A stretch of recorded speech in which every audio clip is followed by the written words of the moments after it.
आओ बच्चों हम कुछ पैसिव वॉइस सेंटेंसेस के बारे में सीखें। आपको पता है कि एक्टिव वॉइस और पैसिव वॉइस ये दो तरह के वॉइस होते हैं, active voice and passive voice.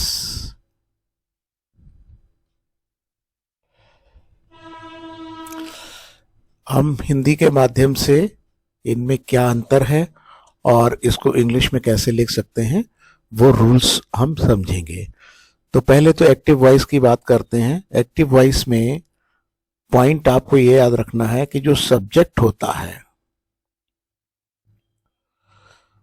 स्वयं कार्य करता है। इसको हम लोग ऐसे भी समझ सकते हैं कि सब्जेक्ट ही एक्शन करता है।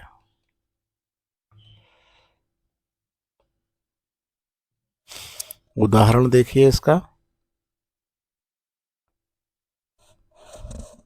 राम पुस्तक पढ़ता है।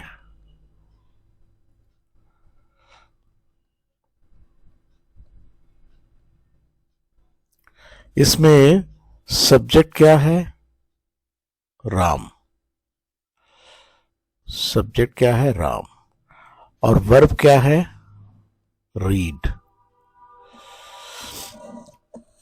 तो राम और क्रिया है हमारी पढ़ना। क्रिया क्या है बेटा? पढ़ना।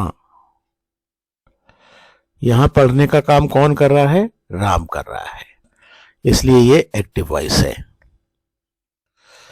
ठीक है।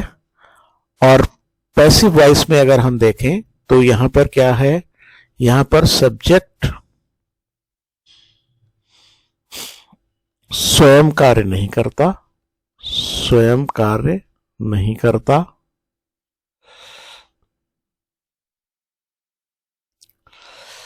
और कार्य किसी और के द्वारा किया जाता है। कार्य किसी और के द्वारा किया जाता है, किया जाता है।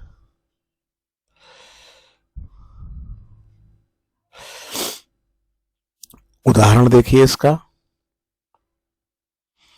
इसी वाक्य को हम लोग पैसिव में ले लेंगे। यहां पर हम क्या करेंगे? जो वस्तु है उससे वाक्य शुरू करेंगे। वस्तु क्या है? पुस्तक। पुस्तक राम के द्वारा, राम के द्वारा पढ़ी जाती है। पुस्तक राम के द्वारा पढ़ी जाती है। अब इसमें देखिए, पढ़ने का काम कौन कर रहा है? पढ़ने का काम पुस्तक नहीं कर रही है, पुस्तक नहीं कर रही है। तो कौन कर रहा है? कोई और। पढ़ने का काम कौन कर रहा है? कोई और कोई और यहां पर क्या है? यहां पर है राम। तो ये मेन अंतर है आपका एक्टिव वॉइस और पैसिव वॉइस में। इसमें अगर हम दूसरा पॉइंट देखें तो इसमें क्या है? टेंस जो है ना, इंपॉर्टेंट है। टेंस महत्वपूर्ण है।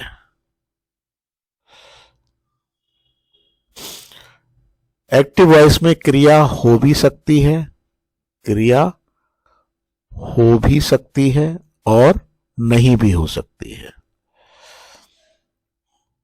और नहीं भी हो सकती है, नहीं भी हो सकती है। पर यहां क्रिया आवश्यक रूप से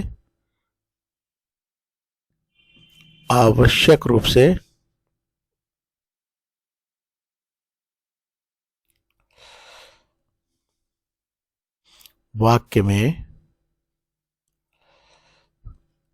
क्रिया उपस्थित होती है। अगर क्रिया नहीं होती है तो हम पैसिव वॉइस नहीं बनाएंगे।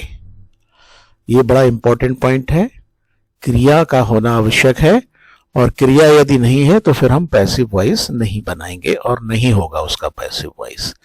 ये बेटा बड़ा इंपॉर्टेंट चीजें हैं, इसको आप समझ गए होंगे।